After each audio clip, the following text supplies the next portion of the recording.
Hello everyone, तो आज हम लोग स्टार्ट करने जा रहे हैं मैट्रिसेस। अगर आप बोर्ड की बात करें, जेई की बात करें, एनडीए की बात करें, किसी भी एग्जाम के लिए ये जो हमारा चैप्टर है मैट्रिसेस बहुत ही इंपॉर्टेंट है। इंपॉर्टेंट इसलिए है क्योंकि इसका यूज बहुत ज्यादा है। हायर लेवल पे अगर आप देखें वहां भी इसका यूज होता है। न्यूमेरिकल एनालिसिस, मैट्रिसेस में सिस्टम ऑफ इक्वेशन सॉल्व करना, तो उससे वर्ड प्रॉब्लम्स भी बनती हैं। इन सबको सॉल्व करने के लिए मैट्रिक्स की जब हम हेल्प लेते हैं तो वो क्वेश्चन क्या होता है, आसान हो जाता है सॉल्व करना। तो मैट्रिक्स है क्या, उसको अभी हम लोग देखेंगे, डेफिनेशन देखेंगे। बट मैट्रिक्स का यूज सबसे ज्यादा कहां है उसको हम देखते हैं। तो बहुत ही बेसिक बात करने जा रहे हैं। आप सबने पढ़ रखा होगा सिस्टम ऑफ लीनियर इक्वेशन। मान लेते हैं कि x plus y is equal to 2 and x minus y is equal to 4। अगर आप इनको सॉल्व करें तो बहुत ही सिंपल है सॉल्व करना। इनको ऐड कर देंगे तो ये कैंसिल हो जाएंगे। ये हमारे पास 2x प्लस 6 हो जाएगा। यहाँ पर x की वैल्यू हो जाएगी हमारे पास 3 और x 3 आएगा तो यहाँ किसी में भी पुट कर देंगे तो y हमारे पास क्या आ जाएगा, -1। तो ये दो वैल्यूज अपने पास आई हुई हैं, x is equal to 3 and y is equal to -1। बहुत ही सिंपल हो गया। ये जो हमने सॉल्व किया है कितना सिंपल है। लेकिन अगर मैं एक और इक्वेशन लिखूं, x plus 2y plus 3z is equal to 4, x minus y plus z is equal to 2 and x plus 3y minus 2z is equal to 5। ये तीन इक्वेशन है। अगर इनको सॉल्व करने को बोला जाए तो आप ऐसे भी सॉल्व कर सकते हैं, मे भी सॉल्व हो जाए, आसानी से सॉल्व हो सकती है। लेकिन अगर आप देखें तो इसको सॉल्व करना इस मेथड से क्या है, लेंदी है, डिफिकल्ट है। तो ऐसी इक्वेशन को हम सॉल्व करने के लिए क्या करते हैं, मैट्रिक्स का यूज करते हैं। ऐसी इक्वेशन को हम सॉल्व करने के लिए किसका यूज करते हैं, मैट्रिक्स का यूज करते हैं। यहीं से हम मैट्रिक्स बनाएंगे। एक्चुअल में मैट्रिक्स क्या है, ऑपरेटर है जो किसी सिस्टम पर लगेगा और वहां से हमको वो क्या देगा, फाइनल आंसर दे देगा जो हमें चाहिए होता है। अब बात करते हैं इस पहले वाले सिस्टम में। ये तो देखिए यहां पर x का कोएफिशिएंट कितना है, 1। यहां भी 1 है, यहां भी 1 है और यहां पर -1 है। साइन के साथ देखते हैं तो क्यों ना हम इन नंबर्स को ऐसे लिख लें, 1 1 1 -1, ये लिख लेते हैं। और जो हमारे पास x है और क्या है, y है, दो वेरिएबल है, इंडिपेंडेंट वेरिएबल, इक्वल लगा हुआ है, इक्वल लगा देंगे और इसको हम 2 4 ये आ जाएगा। फिर हमारे पास बहुत से मेथड हो गए इनको सॉल्व करने के। इससे हम भी इसको क्या करेंगे, सॉल्व कर सकते हैं, आसानी से सॉल्व कर सकते हैं। क्लियर। सेम इसी तरीके से इसके कोएफिशिएंट भी हम लिख सकते हैं। कैसे, बहुत ही सिंपल है, 1 2 3, 1 -1 यहां पर, +1 1 3 -2। जैसे कोएफिशिएंट लिखे हुए हैं वैसे हमने लिख लिए। अब वेरिएबल लिख लेते हैं, x y z, equal equal लगा हुआ है, यहां पर 4 2 5 ये हमने लिख लिया। देखिए वही चीज यहां पर लिखी हुई है in form of matrix. Clear, वही चीज लिखी हुई है। तो ये जो एक ऑपरेटर है कोएफिशिएंट का, जो मैट्रिक्स बनाई है, वो इस पर क्या होती है, ऑपरेट होती है। ऑपरेशन मतलब यहां पर मल्टीप्लिकेशन लग रहा है तो ये सिस्टम बन जाएगा। कहने का मतलब ये है कि ये सिस्टम जब इस पर ऑपरेट हो रहा है तो ये हमारे पास वैल्यूज जो आ रही हैं वो ये आएगी, एक नई मैट्रिक्स बन रही है कुछ ऐसी। प्रोडक्ट की बात करेंगे तब हम वहां पर समझेंगे आगे। तो मैट्रिक्स क्या है? एक ऑपरेटर है। मैट्रिक्स क्या है? एक ऑपरेटर है। आगे हम जैसे जैसे डिस्कस करेंगे बहुत सारी चीजें हैं, आइगन वैल्यूज, आइगन वेक्टर, ये बहुत सारी चीजें होती हैं जो मैट्रिक्स की हेल्प से ही आती हैं। तो मैट्रिक्स का जो इंपॉर्टेंस है वो बहुत ज्यादा है। अब हम आते हैं वो उस डिफिनेशन पर जो हमको लिखनी होती है, जो समझनी है, जिसके बारे में अब हम लोग बात करने जा रहे हैं। मैट्रिक्स एक ऑपरेटर है, लेकिन डिफिनेशन एक और है उसकी। डिफिनेशन क्या है? A set of m n number. M n number का हमें क्या लिखना है? एक सेट बनाना है। या एक सेट है हमारे पास, रियल का भी हो सकता है और कॉम्प्लेक्स का भी हो सकता है, किसी का भी हो सकता है। A set of mn numbers arranged in the form of rectangular array। ये जो आपको दिख रहा है ये एक रेक्टेंगुलर एरे में उसको क्या करेंगे? अरेंज करेंगे। Having m rows and n column is called m by n matrix. m cross n भी बोल सकते हैं या फिर m बाई n मैट्रिक्स बोलते हैं। यानी mn नंबर का एक सेट होगा जिसको हम रेक्टेंगुलर एरे में क्या करेंगे? अरेंज करेंगे, जिसमें m रोज होंगी और n कॉलम्स होंगे। उसको हम क्या बोलते हैं? मैट्रिक्स बोलते हैं। क्लियर? तो यहां पर देखिए एक मैट्रिक्स हमने लिखी है कि यहां पर हमने क्या किया है, जो एलिमेंट हैं, कितने एलिमेंट हैं? mn एलिमेंट हैं, उनको अरेंज किया हुआ इस फॉर्म में। तो मैट्रिक्स कुछ ऐसी बनती है। नॉर्मली अगर आप लिखें तो हम ऐसे लिख सकते हैं, matrix A is equal to AIJ m by n। ये इसका ऑर्डर है। ये क्या है? ऑर्डर है AIJ। और ये हमारे पास AIJ क्या है? एलिमेंट है। ये हमारा क्या है? एलिमेंट है। और mn क्या है? ऑर्डर है। ऐसे बनती है। अब कैसे? यहां पर जो हमारे पास हॉरिजेंटल है, ये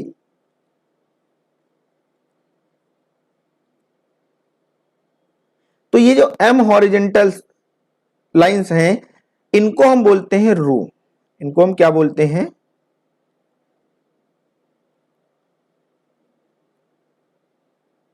रोज। ये हमारी पहली रो है तो इसको हम बोलेंगे R1, दूसरी रो को R2, ऐसे ही तीसरी R3 और ये लास्ट में RM। बहुत ही इंटरेस्टिंग चीज है। यानी अगर हमारे पास कोई मैट्रिक्स लिखी हुई है AIJ, तो ये जो I है, I ये रिप्रेजेंट करता है किसको? रो को। ये किसको रिप्रेजेंट करेगा? रो को रिप्रेजेंट करेगा। क्लियर? और ये हमारे पास क्या है? कॉलम। ये हमारे पास क्या है? कॉलम्स हैं। यानी ये C1 इसको बोलेंगे, इसको C2 बोलेंगे, C3 बोलेंगे और ये CN। ये हमारे पास कॉलम्स हैं।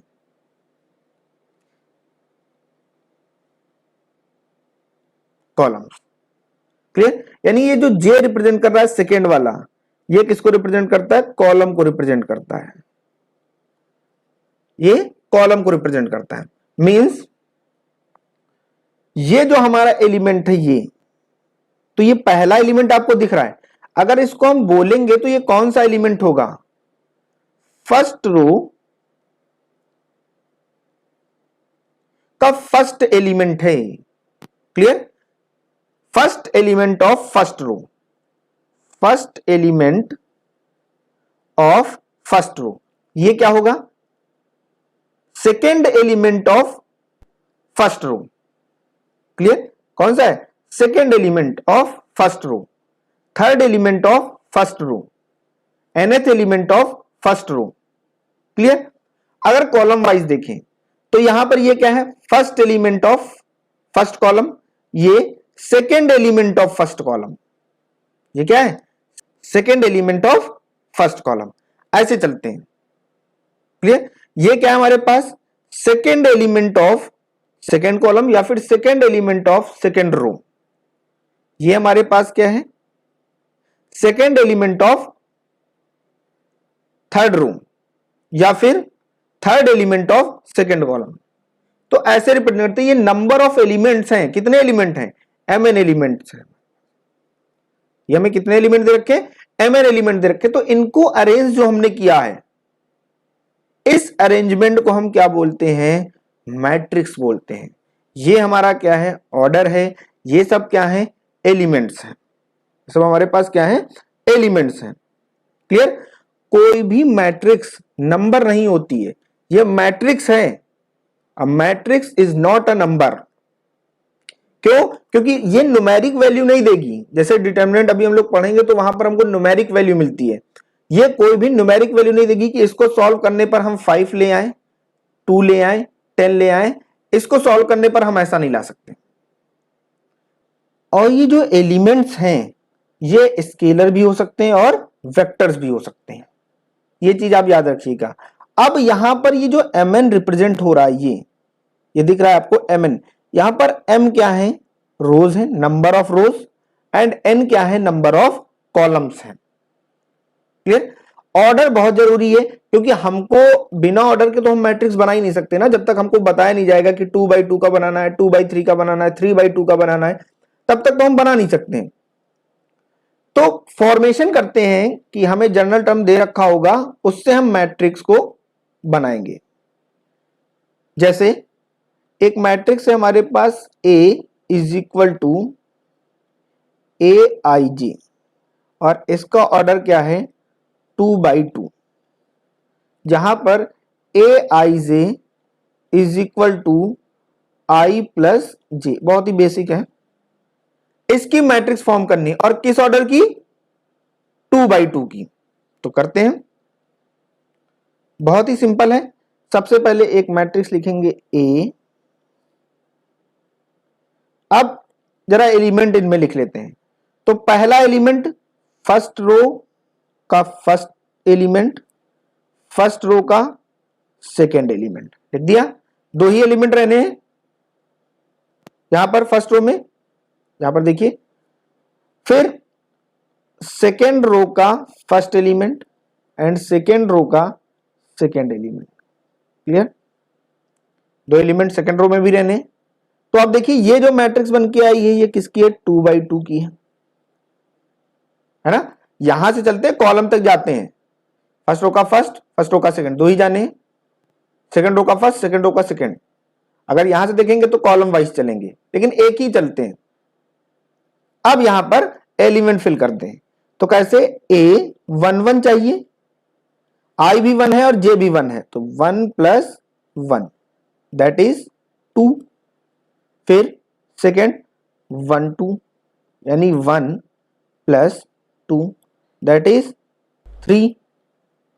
फिर 2 1, यानी I हमारा कितना है, 2 है, और J हमारा 1 है, तो कितना आ जाएगा, ये भी 3, और फिर A 2 2, I plus J that is 4। बन गई मैट्रिक्स। तो जो हमारी मैट्रिक्स है वो क्या होगी, कितना है, 2 है, 3 है, 3 है, 4 है। ये हमारे पास क्या आ गई, मैट्रिक्स आ गई। अब यहां पे ऑर्डर भी लिख सकते हैं, 2x2। तो मैट्रिक्स फॉर्म करना बहुत ही सिंपल होता है। एक और ले लेते हैं, एक्सरसाइज के भी क्वेश्चन कराए जाएंगे अभी। अगर सेकेंड क्वेश्चन ले लेते हैं, A is equal to AIJ, यहां पर इस बार हम ले लेते हैं 3x2, और AIJ ये हमें गिवन है I प्लस 2J/2, ये गिवन है। करते हैं, सबसे पहले मैट्रिक्स लिख लेते हैं A। इस ऑर्डर की मैट्रिक्स लिखनी है, तो फर्स्ट रो का फर्स्ट एलिमेंट, फिर 2 तक ही जाने हैं, फर्स्ट रो का सेकेंड एलिमेंट। क्लियर? अब आते हैं सेकेंड रो का first element and second row का सेकेंड एलिमेंट, फिर थर्ड रो का first element and third row का सेकेंड एलिमेंट। यही आना है। सारी वैल्यूज निकाल लेंगे। कैसे? A11 क्या होगा? I1 है प्लस J भी 1 है, तो यहां पर 2 1 जा 2 मल्टीप्लाई करेंगे ना, तो ये 2, दैट इज 3/2। क्लियर? ऐसे ही A12 तो 1 यहां पर 1 होगा प्लस J कितना है? 2, यहां पर 2 2 जा 4/2, दैट इज 5/2। ऐसे ही A21 तो यहां पर 2 प्लस 1 करेंगे तो 2 आएगा, 2 1 जा 2/2, दैट इज 4/2, यानी ये 2 रहेगा। फिर A22 दैट इज 2 प्लस 2 2 जा 4 होगा बाई 2, 6 हो जाएगा, 2 से डिवाइड करेंगे तो कितना आ जाएगा? 3 आ जाएगा। फिर अगला एलिमेंट A31 तो यहां पर 3 प्लस 2 1 जा 2/2, ये कितना हो गया अपने पास? 5/2, ये आ गया। फिर ऐसे ही A32 तो यहां पर 3 प्लस 2 2 जा 4/2, तो ये कितना हो गया? 7/2। सारे एलिमेंट आ गए। तो अब यहीं पर यहीं लिख देते हैं element. A11 3/2, A12 5/2, A21 2, A22 3, A31 5/2, A32 7/2। ये मैट्रिक्स आ गई 3/2 की। ऐसे मैट्रिक्स फॉर्म कर लेते हैं। तो मैट्रिक्स का फॉर्मेशन बहुत ही सिंपल होता है। अब हम लोग अगला टॉपिक डिस्कस करने जा रहे हैं, इक्वलिटी ऑफ टू मैट्रिक्स। दो मैट्रिक्स इक्वल कब होंगी? यानी अपने पास एक मैट्रिक्स है A और दूसरी मैट्रिक्स है B, ये इक्वल कब होंगी? दो कंडीशन हमको देखनी है। पहली कंडीशन तो दोनों का ऑर्डर सेम होना चाहिए। दो मैट्रिक्स के इक्वल होने की बात हम तभी कर सकते हैं कि दोनों का ऑर्डर क्या हो? सेम हो। तीसरी चीज दूसरा, the element in the corresponding place of two matrix are the same. मतलब कि अगर पहली मैट्रिक्स का जो पहला एलिमेंट है वो दूसरी मैट्रिक्स के पहले एलिमेंट के क्या हो? इक्वल होना चाहिए। दूसरा एलिमेंट दूसरे के इक्वल होना चाहिए, यानी रो के एलिमेंट फर्स्ट रो के एलिमेंट फर्स्ट रो के इक्वल, सेकंड रो के एलिमेंट सेकंड रो के इक्वल। इस तरीके से यानी AIJ सारे के सारे एलिमेंट AIJ किसके इक्वल हों? BIJ के इक्वल हों। अगर ये दोनों कंडीशन होल्ड होती हैं तब हम बोलते हैं कि जो हमारी मैट्रिक्स है वो कैसी है? इक्वल है। कैसे? अब मान लेते हैं एक मैट्रिक्स अपने पास है X Y 1 2। क्लियर? मैट्रिक्स तो तभी इक्वल होंगी जब सेम होंगी। अगर यहां पर 2 3 A B कर लेते हैं, ये दोनों मैट्रिक्स इक्वल हैं। अब अगर एक्स वाई ए बी की वैल्यू बतानी तो बहुत ही सिंपल है, पहला एलिमेंट इसी के इक्वल होगा ना, करस्पॉन्ड। तो एक्स इक्वल होगा किसके? 2 के। वाई किसके इक्वल होगा? 3 के। ए किसके इक्वल होगा? 1 के। और बी किसके इक्वल होगा? 2 के। तो करस्पॉन्डिंग एलिमेंट क्या है? सेम है, तो मैट्रिक्स क्या हो जाएगी? इक्वल हो जाएगी। क्लियर? ऐसे ही अगर ये लिख देते हैं x plus y x minus y 2 3 equal to 2 1 2 3। अब यहां से देखिए, अब अगर दोनों इक्वल हैं, x और y की वैल्यू चाहिए हमको, तो हम क्या करेंगे? x प्लस वाई किसके इक्वल है? 2 के। और x माइनस वाई किसके इक्वल है? 1 के। इनको सॉल्व कर लेते हैं, ये कैंसिल, ये 2x इज इक्वल टू 3, यानी x इज इक्वल टू 3/2। और x 3/2 है तो y कितना होगा? 2 माइनस 3/2 दैट इज 1/2, यही होगा। यानी x की वैल्यू क्या आ गई 3/2 और y हमारा 1/2 आ गया। अब चेक कर लो यहां पर 3/2 plus 1/2 that is 4/2 is equal to 2 and 3/2 minus 1/2 is equal to 2/2 that is 1। देखिए आ गया। तो ऐसे हम बात करते हैं कि हमारी दो मैट्रिक्स इक्वल हो जाती हैं। आगे हम लोग एक्सरसाइज के क्वेश्चन सॉल्व करेंगे। फिर हम लोग जो हमारे पास R D Sharma, R S Agarwal, इनके इंपॉर्टेंट क्वेश्चन करेंगे। आईएससी वालों के लिए एमएल अग्रवाल के क्वेश्चन करेंगे। अभी टॉपिक सेम है, कुछ क्वेश्चन इधर और उधर होते हैं, बाकी करना आपको सब कुछ ऐसे ही है। Thank you very much.